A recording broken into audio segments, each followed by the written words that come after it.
And welcome to my YouTube channel Adico classes. My name is Manish और आप देख रहे हैं एडिको क्लासेस को। सबसे पहले आप सभी को बहुत बहुत थैंक यू मेरे चैनल के साथ जुड़ने के लिए।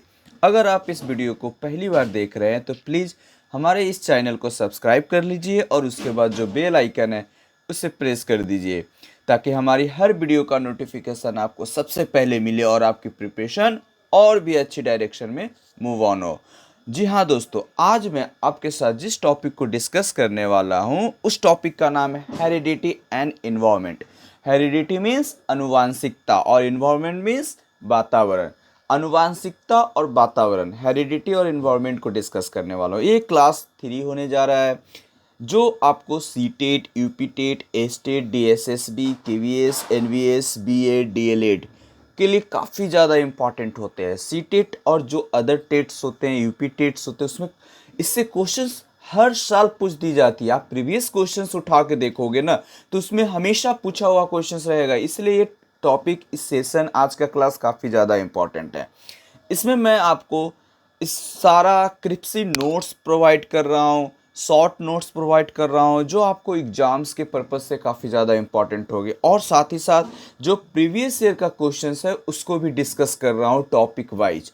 इससे पहले मैंने आपको क्लास फर्स्ट और क्लास सेकेंड लिया था, जिसमें फर्स्ट क्लास में हम लोगों ने वृद्धि और विकास, ग्रोथ एंड डेवलपमेंट को डिस्कस किया था, और क्लास सेकेंड में हमने स्टेजेस ऑफ डेवलपमेंट को डिस्कस किया था। दोस्तों, अगर आपने उस वीडियो को नहीं देखा है तो प्लीज़ डिस्क्रिप्शन बॉक्स में जाएंगे और वहाँ से लिंक मैं दे दिया हूँ, उसको आप क्लिक करेंगे और देख लेंगे, ठीक है ना। अब ये क्लास जो है इसमें मैंने आपको प्रीवियस हर एक सब्जेक्ट को टॉपिक पढ़ो, थ्योरी पढ़ो और टेस्ट ना दो तो मज़ा नहीं आता है। तो इसीलिए आप टॉपिक वाइज पढ़ते चलो और साथ ही साथ प्रीवियस क्वेश्चंस भी देते रहेंगे ताकि आपके डाउट क्लियर होते चला जाएगा। उससे ये मालूम चलेगा कि थ्योरी तो पढ़ रहे हैं लेकिन क्वेश्चन किस टाइप के आते हैं, डाउट क्या है, कन्फ्यूजन क्या होती है, उन सारी चीज़ों को भी हम लोग क्लियर करते चलेंगे। तो आप बने रहें मेरे साथ और देखते रहें एडको क्लासेस को। अगर वीडियो पसंद आए तो लाइक करें और दोस्तों के साथ शेयर करें, क्योंकि शेयरिंग इज केयरिंग। वीडियो को स्टार्ट करते हैं। दोस्तों, हम जानते हैं पहले हेरिडिटी और इन्वायरमेंट। तो हेरिडिटी का मतलब मैंने आपको बताया अनुवांशिकता होता है। क्या होता है? अनुवांशिकता। तो इसको हम लोग लिख देते हैं हिंदी वाले के लिए, अनुवांशिकता, ठीक है। और आपका इन्वायरमेंट मीन्स वातावरण, वातावरण। तो ये आप तो हिंदी हो गया, ठीक है। तो वातावरण, तो ये आपका जाकर हेरिडिटी आखिर होती क्या है? सबसे बड़ी चीज हेरिडिटी, अनुवांशिकता। तो हेरिडिटी जैसे कि आप मान लेते हो जन्म लेते हो, ठीक है ना। तो जो हमारे पेरेंट्स की जो हमारा ट्रेट्स होती है वो सारे बच्चों में क्या होता है? ट्रांसफर होता है। ट्रांसफर का कहने का मतलब इन द सेंस कि उसमें उनकी कुछ गुण आ जाती है, चाहे वो हाइट का हो गया, कलर सोचक होगा या फिर अदर्स ट्रेट्स होंगे, ठीक है ना। तो वही अनुवांशिकता होता है, ठीक है। तो हेरिडिटी में एक्चुअली क्या है? स्टैटिस्टिक है। स्टैटिक्स कहने का मतलब है कि ये स्थिर होता है, आप ये टाइम टू टाइम चेंज नहीं करता है। मान लेते हैं एक बार आपके अंदर आ गया, अभी शो नहीं कर रहा है लेकिन बाद में शो करेगा, वो फिर चेंज नहीं होगा। लेकिन जस्ट इसका अपोजिट इन्वायरमेंट होता है। कोई भी बच्चा को अगर मान लेते हैं कि जिस इन्वायरमेंट में आप रखते हो, चलो सपोज कि एक बच्चा है छोटा, अगर ग्रामीण क्षेत्र में उसको रखते हो तो उसकी डेवलपमेंट उस जैसा होगा। फिर उसके बाद उसको हम कहीं एक अर्बन एरिया में डाल देते हैं, उसको अर्बन एरिया में डाल देते हैं, शहरी क्षेत्र में डाल देते हैं, उसकी स्कूल चेंज कर देते हैं, लाइफ स्टाइल चेंज कर देते हैं, तो उसका जो डेवलपमेंट होगा जो रूरल एरिया से अर्बन एरिया में डिफरेंट हो जाएगी। उसको तेज अर्बन एरिया में जो डेवलपमेंट होगी वो काफ़ी अच्छी हो जाएगी। तो इस तरीके से जो चेंजेज आता है, टाइम टू टाइम जो चेंजेज होता है वो इन्वायरमेंट के अकॉर्डिंग हुआ। तो इन्वायरमेंट जो होता है फिक्स्ड नहीं होता है। इतना माइंड सेट कर लो कि हेरिडिटी फिक्स्ड होती है। इस बार एक बार आगे आपके अंदर जो क्वालिटी, गुण, वो चेंजेस नहीं होंगे, लेकिन इन्वायरमेंट के अकॉर्डिंग आपकी जो लर्निंग और जो बिहेवियर होता है, behaviour in learning in behaviour, वो आपको चेंज होता है, चेंज होते रहता है, ठीक है ना। वो डिपेंड करता है आपके इन्वायरमेंट पर। तो ये चीज़ें आप एक बेसिक कंसेप्ट था। अब हम जानते हैं हेरिडिटी की और डीप में जानते हैं कि हेरिडिटी में और क्या क्या आता है, जैसे कि क्रोमोजोम्स हो गए हैं, ट्रेट्स क्या क्या मैंने जो बताया एग्जाम के पॉइंट ऑफ व्यू से क्या क्या हम लोग देखेंगे, ठीक है ना। तो इसको देखते हैं। तो हेरिडिटी जो एक्सप्लेन करता है ग्रोथ की पैटर्न को, कि और डेमनाइज हाउ वी ग्रो, ठीक है ना। तो ग्रोथ की पैटर्न को ये आपका हेरिडिटी शो करता है, और कैसे ग्रो किया ये भी शो करता है, ठीक है। We are similar to our parents, मैंने आपको बताया कि जो हमारी क्वालिटी होती है, पैटर्न्स होता है, तो पेरेंट्स के जैसा मिलता है, ठीक है। Not only term of physical character but also in what we do. इसमें फिजिकल कैरेक्टर और आपका जो और क्या आप कर रहे हो और इंटरनल कैरेक्टर दोनों क्या करते हैं, मिलते हैं हेरिडिटी में, ठीक है ना। We have with our parent depend upon the genetic makeup, genetic and transmitted from parents to the child. ये सिंपल है कि पेरेंट्स की जो जेनेटिक्स मेकअप्स होती है, जेनेटिक्स जो पैटर्न्स होती है, वो पेरेंट्स से क्या होता है, बच्चों में ट्रांसमिट करता है, ठीक है, वो ट्रांसफ़र करता है। हेरिडिटी में इन्फ्लुएंस मेनी ट्रेट्स, मैंने आपको बताया कि हेरिडिटी में बहुत सारे ट्रेट्स इन्फ्लुएंस करता है, प्रभावित करता है, जैसे कलर ऑफ द आइज हो गया, हाइट हो गया, सस्पिटिबिलिटी ऑफ स्पेसिफिक डिजीज़ वगैरह, कुछ डिजीज़ हो जाता है जैसे डायबिटीज़ वगैरह हो गया। तो ये सारे चीज़ें, कुछ डिजीज़ होते हैं, कुछ हाइट, कलर्स, बॉडी स्ट्रक्चर्स और ट्रेट्स हो जाएंगे, जैसे कि हेयर स्टाइल्स, आई का जो शेप, ये सारे चीज़ें जो है ना हेरिडिटी से बच्चों में पेरेंट्स से ट्रांसमिट करता है हेरिडिटी में, ठीक है ना। हेरिडिटी जो एक साइंस है, हेरिडिटी साइंस है, हम लोग वहाँ पर हम लोग क्या स्टडी करते हैं, where we study the role and importance of heredity.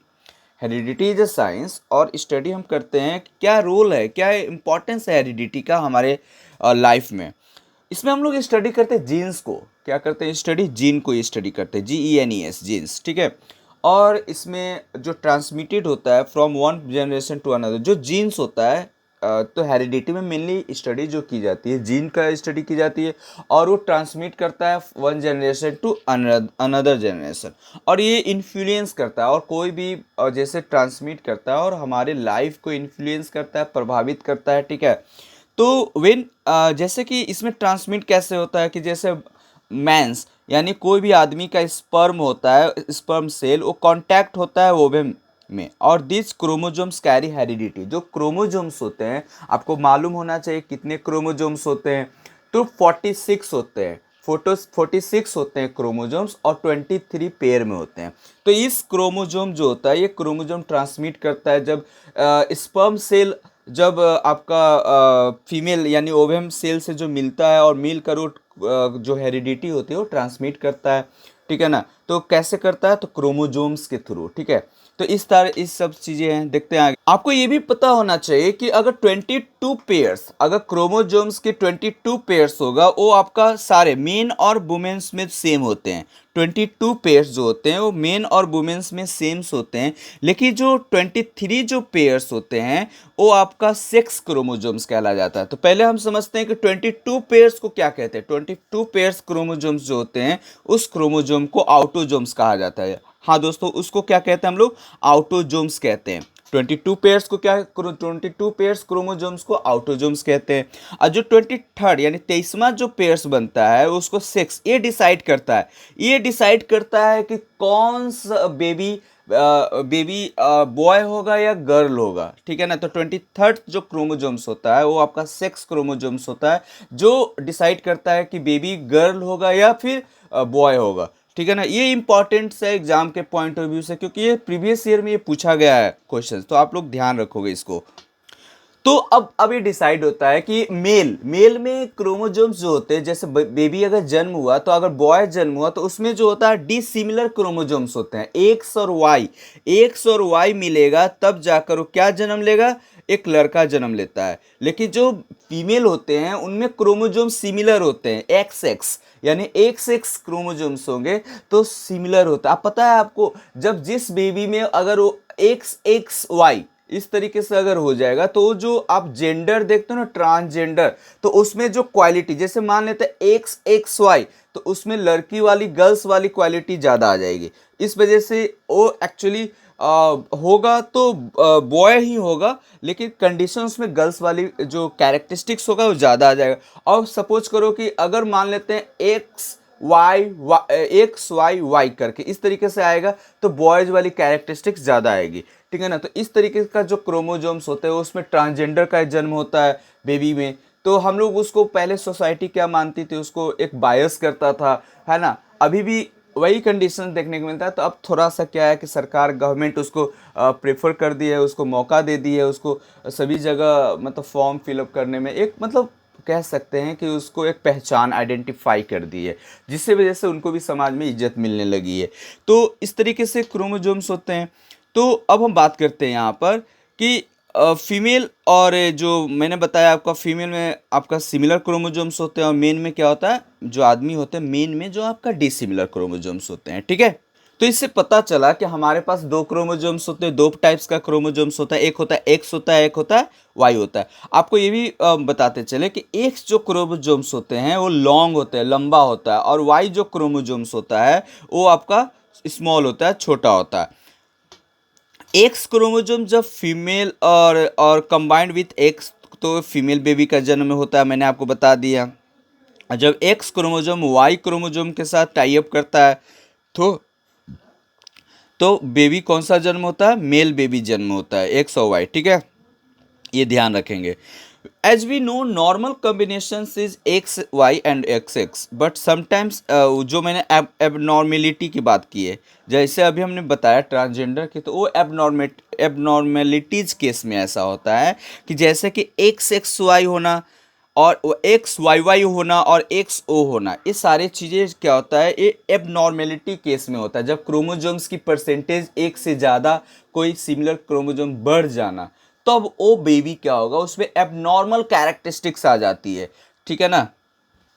कभी कभी एबनॉर्मेलिटी इस केस में भी होता है कि जब एक्स एक्स वाई एबनॉर्मेलिटी, जब पर्सन क्या होता है, वो दिखता तो है लुक लाइक अ मैन, तो उसमें जिस बेबी, मान लेते हैं कि जो ट्रांसजेंडर्स होते हैं तो उसमें तो क्रोमोजोम्स बढ़ गया है, will look like a man, वो मैन की तरह दिखेगा, बट विल बी स्ट्राइल। स्ट्राइल का मतलब होता है कि बांझ, जैसे गांव घर में हम लोग एक्चुअली हिंदी वर्ड जो है स्ट्राइल, जो बांझ, उस तरीके का केस, वो एक्चुअली वो बेबी को प्रोड्यूस करने में कैपेबल नहीं होगा। जिस इंसान में, चाहे वो मेल हो चाहे फीमेल हो, अगर एक्स एक्स वाई, ठीक है ना, वो आ जाएगा, तो उसमें तो कैरेक्टरिस्टिक्स गर्ल्स वाला भी आ गया है और बॉयज़ वाला भी आ गया है, वो मैन की तरह दिखेगा, लेकिन वो क्या होगा कि उसमें उसकी जो बेबी को बॉर्न करने की जो कैपेबिलिटी होती है वो ख़त्म हो जाता है, यानी स्ट्राइल हो जाती है, वो हो जाता है। तो इसको इसको बोलते हैं क्लिनफेल्टर सिंड्रोम। ये क्या होता है, ये एक प्रकार का सिंड्रोम्स होता है, इसको हम लोग क्या बोलते हैं, क्लिनफेल्टर सिंड्रोम। अब बात करते हैं कि एक्सओ, जब एक्स और ओ एबनॉर्मेलिटी जब आती है, क्रोमोजोम्स मिलता है, तो person will took like a female, वो कैसा दिखता है, फीमेल के जैसा दिखे, बट विल बी स्टेराइल, फिर भी वो बांझ हो जाता है। जो बेबी मानते, जो इंसान में एक्स और ओ क्रोमोजोम्स आ जाता है, वो कैसा दिखेगा, फीमेल की तरह दिखेगा, और एक्स एक्स वाई आ जाएगा, वो कैसा दिखेगा, मैन की तरह दिखेगा। लेकिन दोनों केसेस में क्या होता है, उसको स्ट्राइल हो जाता है। स्ट्राइल का मतलब होता है बांझ, मैंने पहले भी रिपीट किया और अभी भी बता रहा हूँ, स्ट्राइल होता है। और उसमें जो होता है, जो सिंड्रोम्स आता है, जो एक्सो वाले में टर्नर सिंड्रोम्स आता है, टर्नर्स सिंड्रोम। लेकिन जब एक्स एक्स वाई होता है, उसमें आपका क्लाइनेफेल्टर सिंड्रोम्स होता है। तो ये सारी चीज़ें आप याद रख लेंगे, ठीक है ना। अब हम बात करते हैं कि एक्स एक्स वाई एबनॉर्मेलिटी है, the person develop tendency of delinquency, ठीक है ना। तो इसमें क्या होता है, लोग समाज उसको डिलिक्वेंसी की तरह देखता है, अपराधी की तरह देखता है, अपराध की तरह दिखता है, इस तरीके का, मतलब अभी भी एक्सेप्टेबल नहीं है इस जो सिंड्रोम, जो क्रोमोसोम एक्स्ट्रा बढ़ जाती है, ठीक है। अब हम बात करते हैं identical twins conceive when a single egg. Identical जो ट्विंस होते हैं, a single egg is fertilize to form one zygote, ठीक है ना। वन जाइगोट से सिंगल एग जो फर्टिलाइज होता है, then divided to form separate embryo, ठीक है ना। उसके बाद हम बात करते हैं in the case of fraternal twins, two separate eggs, ठीक है। फैटर्नल ट्विंस जो होता है, दो सेपरेट एग की फर्टिलाइजिस से क्या होती है, ये आपका फैटर्नल ट्विंस का जन्म होता है। This twins will be share some common genetic characteristic. जो फैटर्नल आपका जो फीमेल वाला जो क्वालिटी होता है, जब मान लेते हैं कि जो फैटर्नल एक्चुअली कह सकते हैं सिबलिंग्स, जो फैटर्नल ट्विंस का, यानी जो कह सकते हैं भातृत्व, यानी हिंदी में पैटर्नल ट्विंस का जो जन्म होता है वो टू सेपरेट एग से होता है, ठीक है। उसमें क्या होता है कि इनमें जो कैरेक्टरिस्टिक्स होते हैं, कुछ कॉमन कैरेक्टरिस्टिक्स देखने को मिलता है, कुछ सिमिलर दिखेगा, लेकिन they will not be unique for each other. वो क्या होते हैं, but they will be unique for each, not नहीं be unique to each other, यानी दोनों में यूनिक अलग अलग कुछ अलग अलग कैरेक्टरिस्टिक्स भी दिखता है, वो यूनिक होते हैं, अलग अलग होते हैं। कैरेक्टरिस्टिक कुछ सिमिलर होंगे लेकिन बहुत सारे केसेस में वो डिफरेंट होते हैं। उस प्रकार के आइडेंटिकल ट्विंस जो होते हैं वो अपने कैरेक्टरिस्टिक्स को क्या करते हैं, share more characteristic than fraternal twin, मतलब शेयर करते हैं एक दूसरे की कैरेक्टरिस्टिक्स को, एक दूसरे को शेयर करते हैं।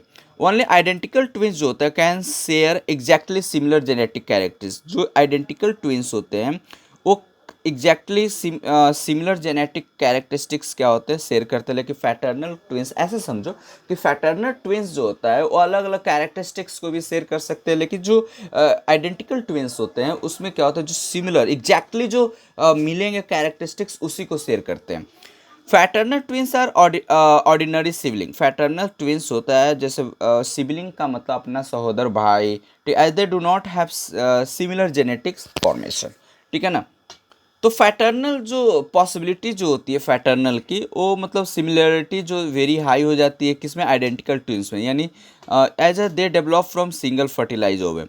Trades are decided by the interactions of different genes. Traits जो होता है जैसे कि मैंने हाइट बताया, कलर ऑफ आई बताया, कलर ऑफ हेयर बताया, वो ट्रेड्स होते हैं, उसको ट्रेड्स कहते हैं, ध्यान रखेंगे आप लोग। वो सारे को क्या कहते हैं, जो हमारे हाइट, कलर्स, गोरा काला, जो ऐसे कलर्स मतलब वही हो गया, और इस आई का, लिप्स का, ये सब चीज़ों का जो शेप होता है अपने फादर मदर की तरह मिलता है, उस प्रकार के ट्रेड्स कहते हैं, ठीक है। तो decided by the interactions of different genes, ये जो डिसाइड होता है, जो ट्रेड डिसाइड होता है किससे, इंट्रैक्शन, अलग अलग जीन्स, डिफरेंट डिफरेंट जीन्स से क्या, उसके इंट्रैक्शन से क्या होता है, ये डिसाइड होता है। The kind of traits a person has is not the outcome of single pair of genes, it is the result of interactions of various genes। एक सिंगल पेयर जीन से ये डिसाइड नहीं होता है किसी भी पर्सन में ट्रेड्स, ये अलग अलग मतलब डिफरेंट डिफरेंट जीन्स जो होते हैं उसके इंट्रैक्शन से क्या होता है, ये डिसाइड होता है। कुछ इसमें लॉ ऑफ हेरिडिटी समझ लो आप, काफ़ी सिंपल है। ये जो लास्ट वाला जो 2-3 लाइन बताया आपने, आपको बताया, ये काफ़ी ज़्यादा इंपॉर्टेंट नहीं है, लेकिन फिर भी आपको पढ़ लेना। जो ऊपर वाला जो 2-4 लाइनें थी वो ज़्यादा इंपॉर्टेंट थी। आपको लॉ ऑफ हेरिडिटी में मैं आपको बता दूं कि they are 2 types of law of heredity होते हैं। उसके पहले मैं बता दूं कि लॉ ऑफ हेरिडिटी को जब प्रोपोनेंट मतलब किन्होंने, किनका ये कंसेप्ट है, तो ये आपको जॉन ग्रेगर मेंडल, ये मेंडल करके फेमस है, जॉन ग्रेगर मेंडल 1866 में इन्होंने बताया कि ये इस लॉ ऑफ हेरिडिटी का कंसेप्ट इन्होंने दिया। कब दिया, 1866। He propound 2 law of heredity, namely law of segregation and dominance और लॉ ऑफ इंडिपेंडेंट। तो ये इन्होंने 2 दिया, law of segregation and dominance, और दूसरा दिया लॉ ऑफ इंडिपेंडेंट। तो ये क्या है, law of segregation and dominance और लॉ ऑफ इंडिपेंडेंट क्या है, इसको देखते हैं, ठीक है।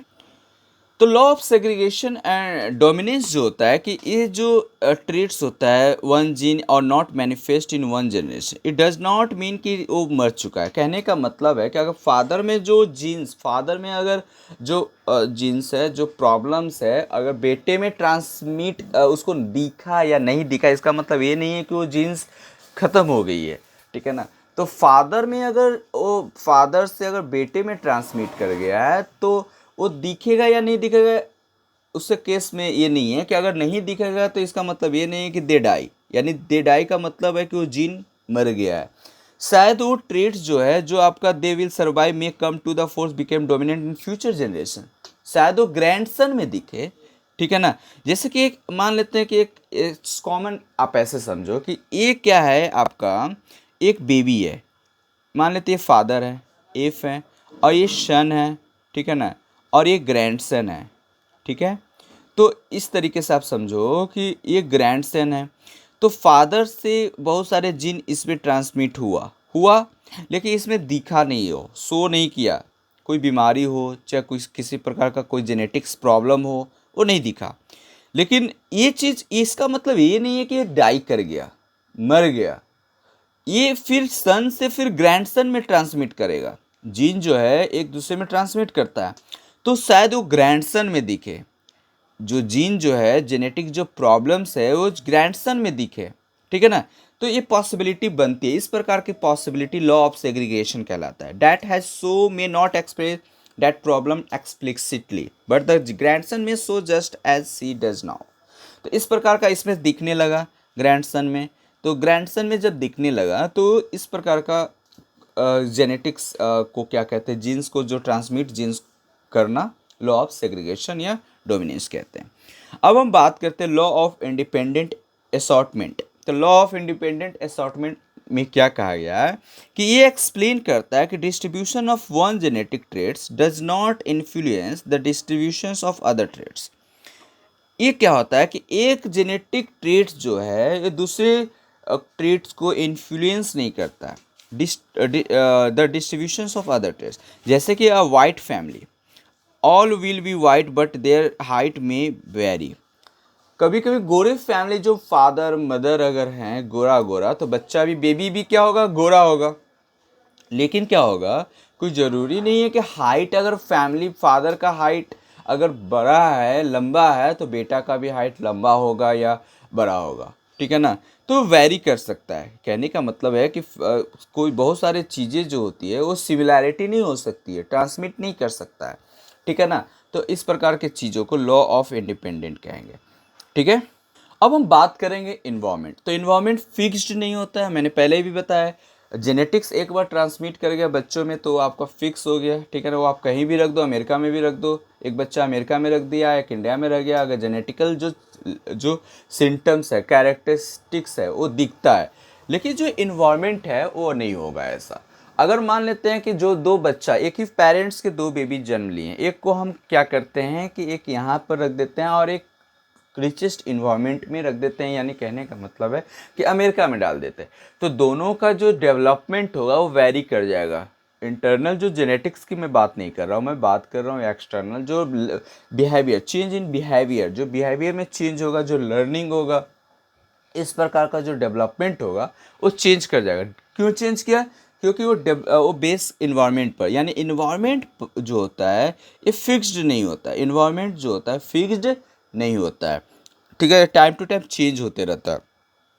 Environment also influence our learning, behaviour and personality. तो इन्वायरमेंट ग्रेट हमारे लाइफ को, हमारी डेवलपमेंट को क्या करता है, इन्फ्लुएंस करता है, प्रभावित करता है हमारे, चाहे वो लर्निंग सीखने के लिए हो, चाहे वो हमें बिहेवियर हो, चाहे वो पर्सनालिटी को चेंज करने के लिए हो, ठीक है। इन्वायरमेंट जो होता है वो हमारे चारों तरफ से होते हैं, सराउंडिंग कंटेक्स्ट। जैसे कि हमारा जो हमारे इन्वायरमेंट कहने का मतलब वो वातावरण इन द सेंस नहीं, जैसे कि हमारे फैमिली हो गए, पेरेंट्स हो गए, पीयर ग्रुप्स हो गया हमारा, है ना, सोशियो कल्चरल कंटेक्स्ट हो गया, political and historical context base हो गया, पर्सनल लाइफ्स हो गया, पर्सनस के लाइफ, या फिर कह सकते हैं नेबर्स हो गए। ये सारे चीज़ें मिलकर, और कुछ जोग्राफिकल भी होते हैं, ऐसा नहीं है, तो ये सारे मिलकर क्या हो गया, इन्वायरमेंट हो गया। इसी को तो इन्वायरमेंट कहेंगे। द स्कूल हैज़ सिग्निफिकेंट, और सबसे ज़्यादा जो रोल प्ले करता है, स्कूल रोल प्ले करता है बच्चे के जीवन में, चाइल्ड्स लर्निंग एंड डेवलपमेंट, ठीक है। क्योंकि बच्चा जब जन्म लेता है वो सबसे ज़्यादा अपना टाइम कहाँ स्पेंड करता है, अपने फैमिली के पास, उसके बाद अपने पीयर ग्रुप्स। जब छोटे मोटे, जब वो ज़्यादा पीयर ग्रुप्स मतलब बाहर का, जब स्कूल वो ज्वाइन कर लेता है तो फिर वहाँ पर क्या करता है, सबसे ज़्यादा टाइम स्पेंड करता है और वहाँ पर दोस्त बना लेते हैं। उस दोस्त के बनाने के बाद सबसे ज़्यादा टाइम स्पेंड करता है और अपने पेरेंट्स के बाद बच्चा, ये मैं आपको बताऊंगा आगे, ठीक है ना, कि किस में बच्चे क्या क्या सिम्टम्स होता है, किस स्टेजेस में बच्चे ज़्यादातर पीयर ग्रुप्स में और क्या क्या शेयर करते हैं। नेक्स्ट टॉपिक स्लाइड आएगा तब उसमें मैं बताऊंगा। अभी हम लोग यहाँ पर इन्वायरमेंट पढ़ रहे हैं, तो इन्वायरमेंट जो स्कूल्स है, स्कूल्स बहुत ज़्यादा इंपॉर्टेंट रोल प्ले करता है, सिग्निफिकेंट रोल प्ले करता है। Content and pedagogy, school environment, teachers, peer groups, ये सारे जो होते हैं बच्चे की जो डेवलपमेंट होता है, स्कूल इन्वायरमेंट, ये सारे चीज़ें जो बच्चे की डेवलपमेंट में बहुत ज़्यादा इंपॉर्टेंट रोल प्ले करता है। इन्वायरमेंट जो होता है refer to everything except heredity. Environment जो है एवरीथिंग रेफर करता है, लेकिन एक्सेप्ट हेरिडिटी, हेरिडिटी को नहीं, इन्वायरमेंट हेरिडिटी को नहीं। अब मान लें कि दोस्त में आप, दोस्त सर्कल में, पीयर ग्रुप्स में आप क्या कर रहे हो, आप अपना टाइम स्पेंड कर रहे हो, तो वहाँ पर आपकी इन्वायरमेंट है, ना कि हेरिडिटी। आप वहाँ से कुछ भी अगर एक्वायर्ड करोगे, गेन करोगे, तो that's the environment, not a heredity which stimulate and influence of persons.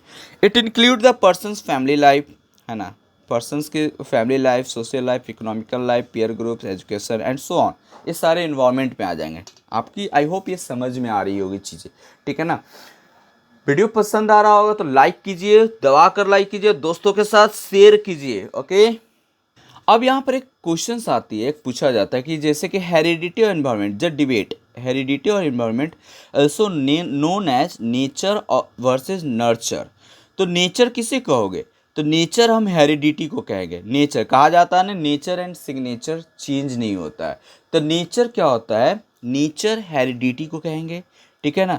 और नर्चर जो होता है, जहाँ पर पालन पोषण होता है, बच्चों की जन्म लेने के बाद उसकी जो पालन पोषण होती है, जो नर्चरिंग होती है, उसको इन्वायरमेंट कहेंगे। ये आप माइंड में एकदम फिक्स बना लो कि नेचर, यानी नेचर का मतलब आपका हो गया हेरिडिटी, और नर्चर का मतलब हो गया आपका क्या हो गया? इन्वायरमेंट, ठीक है।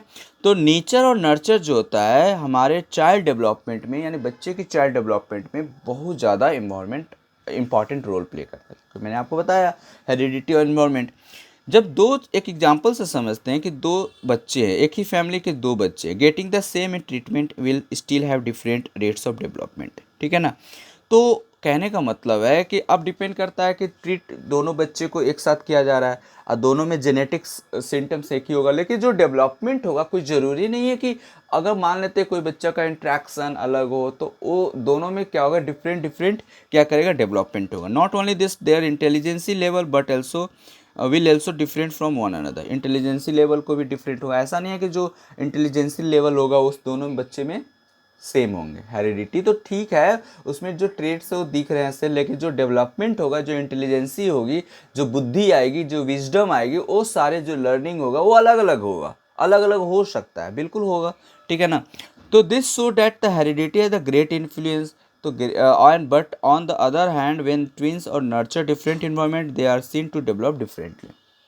इसलिए कहा जाता है कि ज़्यादातर इन्वायरमेंट अगर देखा जाए तो इन्वायरमेंट जो होता है हेरिडिटी से ज़्यादा इंपॉर्टेंट रोल प्ले करता है, क्योंकि इन्वायरमेंट में आपको क्या करता है कि बच्चे की ज़्यादातर एक इन्हेंस करता है, हमारी डेवलपमेंट को इन्हेंस करता है, उस एम्फेसाइज करता है, इन्फ्लुएंस करता है डेवलपमेंट को, ठीक है। तो ये था आज का थ्योरी। अब हम डिस्कस करेंगे कि इस थ्योरी में आपने क्या सीखा, क्या जाना। तो प्रीवियस ईयर को क्वेश्चंस देखते हैं कि आपने इस थ्योरी को कितना % समझा और जाना। तो प्रीवियस ईयर को क्वेश्चंस बताएंगे आप, उसमें आपको सबसे पहले मुझे बताने से पहले, आंसर करने से पहले आप क्या करोगे कि हम क्वेश्चंस पढ़ेंगे, आप आंसर करोगे। कमेंट बॉक्स में आप कमेंट करके बता सकते हो कि फर्स्ट का आंसर क्या होगा। मैं देखता हूँ कि इसमें आपको 10 क्वेश्चंस करवाऊंगा, ठीक है, जिसमें आपको प्रीवियस ईयर का क्वेश्चंस रहेगा इंक्लूडेड, सारा प्रीवियस ईयर का क्वेश्चंस, और इसी टॉपिक से, जो आज का टॉपिक रहा है उसी टॉपिक से रिलेटेड रहेगा।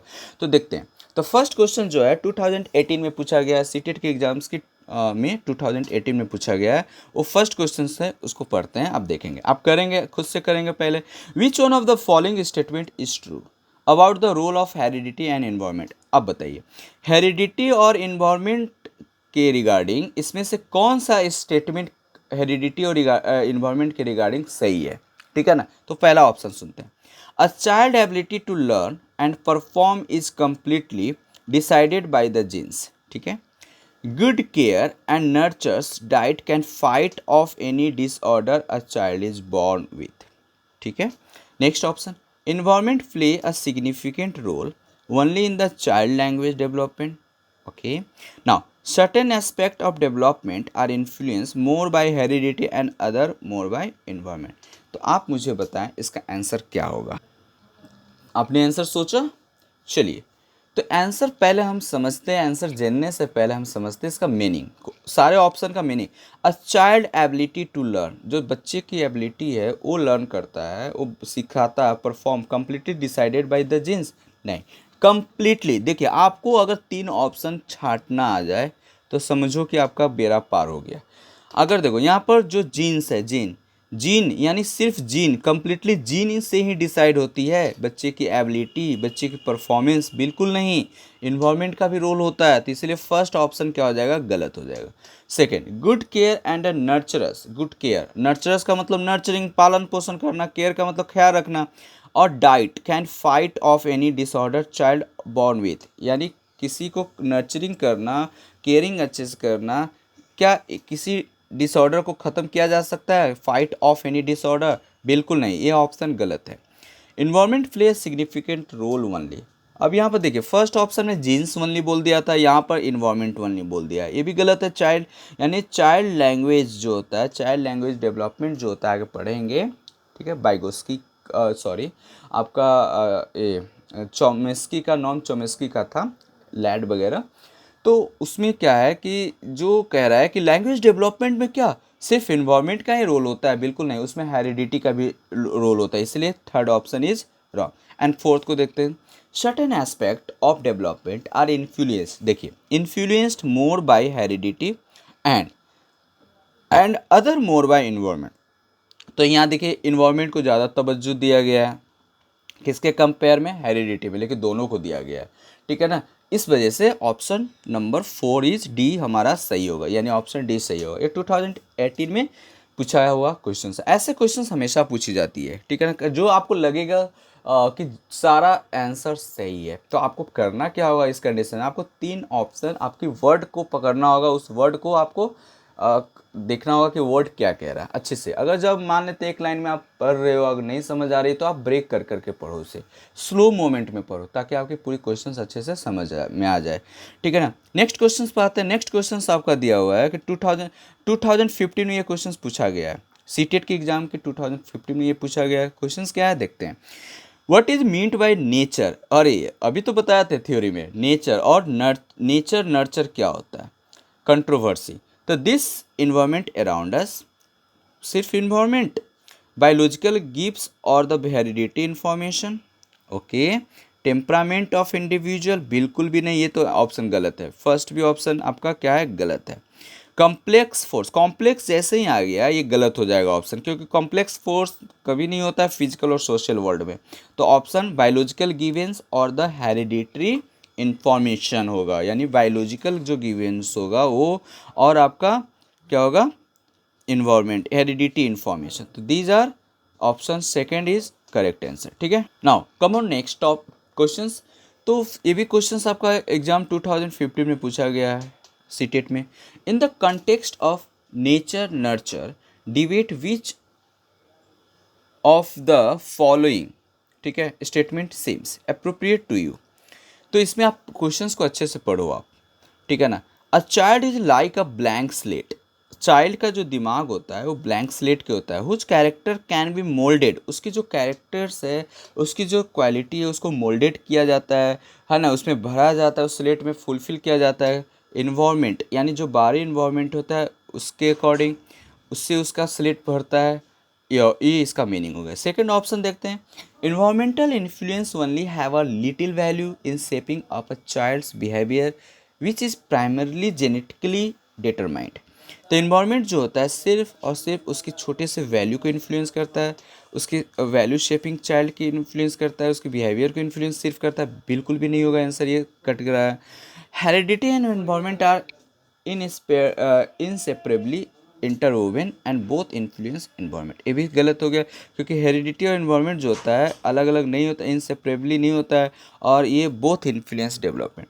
Children are genetically predisposed to what they would be like irrespective of whatever environment they grow up in, यानी ऑप्शन फर्स्ट आप देखोगे तो ऑप्शन जो होता है फर्स्ट सही है, क्योंकि जब बच्चा जन्म लेता है उसके पास कुछ नहीं होता, ब्लैंक स्लेट की तरह होता है, और जब वो जन्म लेता है अपने इन्वायरमेंट के अकॉर्डिंग वो क्या करता है, उस स्लेट को, अपने कैरेक्टर्स को क्या करता है? मोल्ड करता है, और अपने हेरिडिटी के अकॉर्डिंग मोल्ड करता है, यानी फर्स्ट ऑप्शन इज राइट, यानी ए ऑप्शन सही है। नेक्स्ट क्वेश्चन पे आते हैं। नेक्स्ट क्वेश्चन जो कह रहा है कि the nature nurture debate refer to, तो नेचर का मतलब हो गया आपका हेरिडिटी और नर्चर का मतलब हो गया आपका एनवायरनमेंट। तो देखिए ऑप्शन आपको कैसे फंसाएगा, ये 2014 में पूछा गया क्वेश्चन है, ठीक है। जेनेटिक्स, जेनेटिक्स का मतलब होता है नेचर और इन्वायरमेंट का मतलब होता है नर्चर, ये सही है, ऑप्शन फर्स्ट सही हो गया है। अब देखते हैं बिहेवियर, बिल्कुल गलत है। इन्वायरमेंटल और बायोलॉजिकल, देखो इस टाइप के क्वेश्चन फंसाएगा। इन्वायरमेंट आप अगर भूल गए, नेचर का नेचर से मार दिया तो अब ये गलत हो जाएगा। तो ये इन्वायरमेंटल और बायोलॉजी गलत है, और इन्वायरमेंटल एंड आगे पीछे भी गलत होगा, क्योंकि नेचर का अगर मीनिंग जेनेटिक्स है और नर्चर का मतलब इन्वायरमेंट है, इस प्रकार का ऑप्शन दे रखा है, तो आपका आंसर फर्स्ट यही होगा सही। Come on, next questions. The traits of one gene that are non-effective in one generation, ठीक है ना, may appear in the next, this is the principles. तो मैंने आपको दो प्रिंसिपल बताया, तो उसमें जो है मैंने क्या बताया था कि अगर एक जीन से एक पर्सन से जो अगर जेनेटिक डिसऑर्डर है, तो इसमें उसके बच्चे में नहीं दिखेगा, तो हो सकता है इसका ना दिखे, लेकिन उसके ग्रैंडसन में ज़रूर दिखेगा। तो इस प्रकार के लॉ को क्या कहते हैं, तो इस प्रकार के लॉ को हम लोगों ने देखा था, सेग्रीगेशन एंड डोमिनेंस, सेग्रीगेशन और डोमिनेंस कहते हैं, ठीक है ना। तो option first is right. Independent assortment बिल्कुल नहीं होगा, ये कुछ है नहीं। ट्रांसफेरेबिलिटी बिल्कुल नहीं होगा। जीन्स ट्रांसफॉर्मेशन ये तो होगा ही नहीं, तो option first is right answer. अब आते हैं, a new born baby will be boy, तो बॉय अगर तब जन्म लेता है जब एक्स और वाई यानी डिफरेंट क्रोमोजोम्स होते हैं। गर्ल्स तब जन्म लेता है जब एक्स एक्स होता है, तब जाकर आपका गर्ल्स जन्म लेती है। तो एक्स वाई क्रोमोजोम्स यानी 6 का बी ऑप्शन सही है। Come on next questions, 22 pairs of chromosomes are the same in male, ठीक है। 22 पेयर्स जो होते हैं क्रोमोजोम्स, मेल में भी 20 पेयर्स होते हैं और फीमेल में भी 20 पेयर्स होते हैं, लेकिन 23 पेयर्स जो होता है क्रोमोजोम वो डिसाइड करता है, क्या करता है, सेक्स क्रोमोजोम्स को। यानी सेक्स क्रोमोजोम्स का मतलब होता है कि जो बॉय जन्म होगा या गर्ल्स जन्म होगा, ये पता है किससे ट्रांसमिट होता है, ये आपका मेल पर डिपेंड करता है। हम लोग दोस्त तो देते हैं गर्ल्स पर, लेकिन मेल से डिसाइड होता है कि बच्चा बेबी मतलब कहने का मतलब कि बॉय जन्म होगा या गर्ल जन्म होगा, ठीक है ना।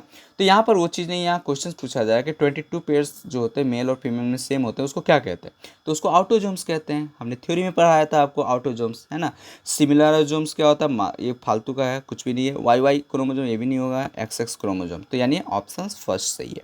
Next question, humans have pairs of chromo, very simple और वेरी इजी क्वेश्चन। तो कितने पेयर्स होते हैं, तो अगर पेयर्स की बात करें तो आप जल्दीबाजी में 46 मत मार देना, यहाँ पेयर्स की बात हो रही है, क्योंकि 46 नंबर्स होते हैं, यानी पेयर्स कितने होंगे 24। तो पहले आपको फंसाएगा 46 देकर। तो इस प्रकार के सावधानियां बरतनी है, कभी कभी हम लोग को बहुत जानते हुए क्वेश्चंस में गलत होती हैं, तो ऐसे गलतियां ना करेंगे आप, ठीक है। नेक्स्ट क्वेश्चन पर आते हैं, ठीक है। नेक्स्ट क्वेश्चन है, a change in the genetic structure of gene is called, ठीक है ना।